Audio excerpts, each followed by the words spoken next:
And welcome to the Bloated Chef. Chef Jerome here, an actual living, breathing chef, and I'm bloated.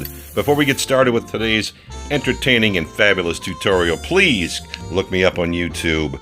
Smash that like button, crush that subscribe button, very important.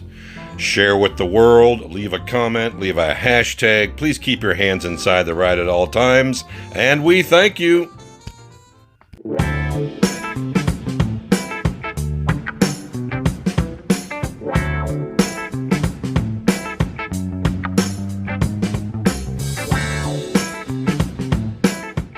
And we are right back into the swing of things, sticking with our pasta theme and leftovers and what we have in the fridge and the cabinet.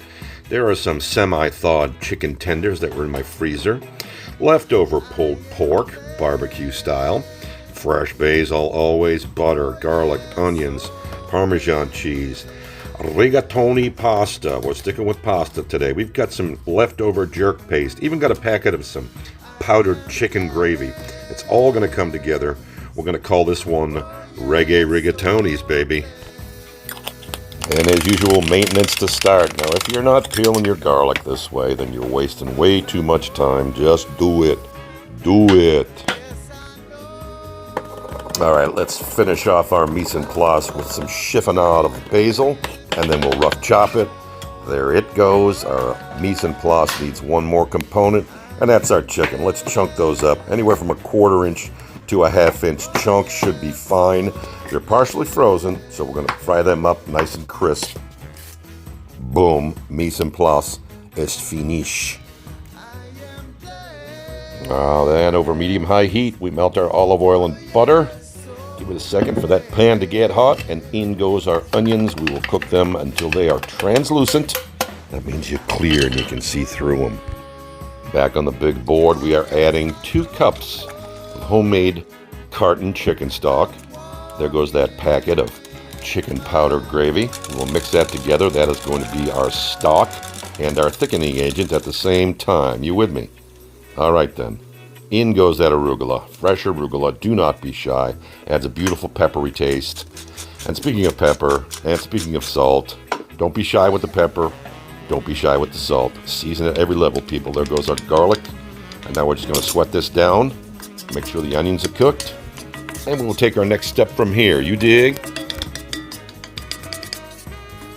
And the next step, we scrape out the bottom of that jerk paste. It's Walker's Wood jerk paste. I highly recommend it. Scrape it all out of there. Notice how I artistically left the cap of the fish sauce bottle open for scale in the background. So artsy. Louis Malle would be proud. Next up, here's a trick, folks. Empty your fish sauce or your acid or your vinegar into the bottom of that jar and get all of that delicious jerk flavor out of there. Now we're going to go ahead and add some citrus because we need to tone down the heat from that jerk paste. There goes about a 1/4 cup of orange juice.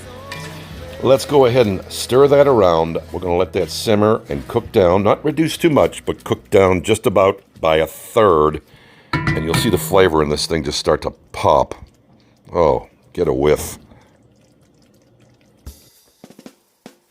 All right, we liberally salt our pasta water as usual. Our fry oil has been preheated to 350 degrees. Then we're going to fry these. We're going to make sure we get them nice and crisp. Nice and crisp because the crispier they are, the more that sauce will stick. Okay? And in goes our pasta.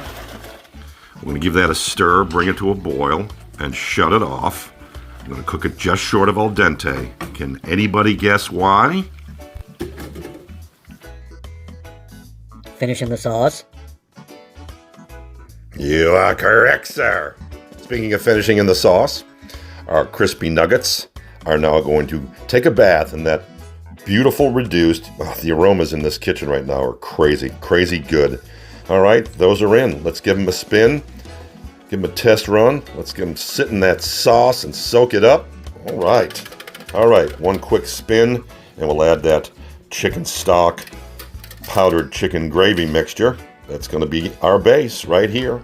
You can see as it starts to simmer, it starts to get thicker. That's the beauty of cornstarch. We're going to add some of that crap, half powdered cheese, half wood pulp. Enjoy that. Good for the digestive tract, trust me. All right, let's get serious. We've got our pasta. It's cooked, just short of al dente. I'll keep saying it. And yes, we're going to finish this in the sauce.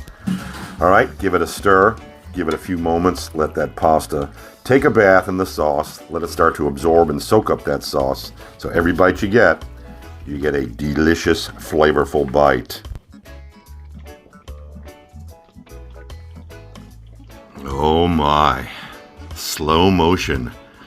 1/2 cup of heavy cream sure takes a long time to get in that pasta, doesn't it? This will add unctuousness, okay, and creaminess. Now then, do I need to explain what we do with that good old-fashioned pasta water? No, you do not. And here we go. All it will take is 2 nice little ladlefuls of that wonderful starchy water. We'll also add to the creaminess along with that cream. And guess what, folks? We have reached the level of unctuous. Look at that sauce. Look at it. Now let's kill it with some really good Parmesan cheese. In this case, Pecorino Romano. And don't be shy. And when I mean don't be shy, I mean don't be shy, okay? Don't even be a little shy. I mean, just go, baby. Just go. Now look at that. In goes that fresh basil on top. That's half of it. We're going to use the rest for garnish. And 2 tablespoons more of fresh squeezed OJ. That is going to pull everything together, balance out the heat, balance out the acid. It's just going to be an amazingly well-rounded pasta dish. If you don't believe me, just take a little look-see.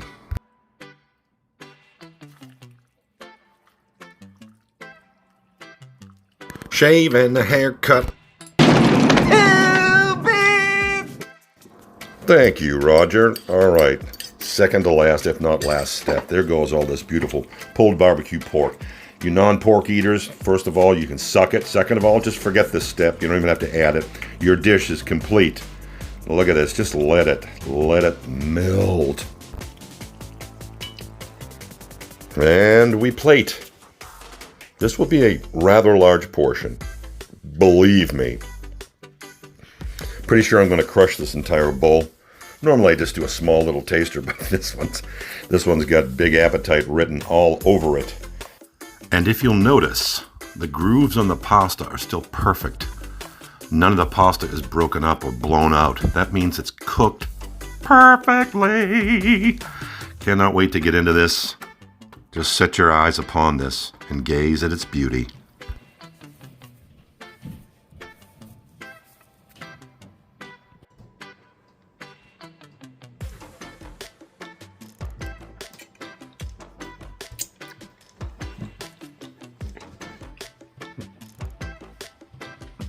Go.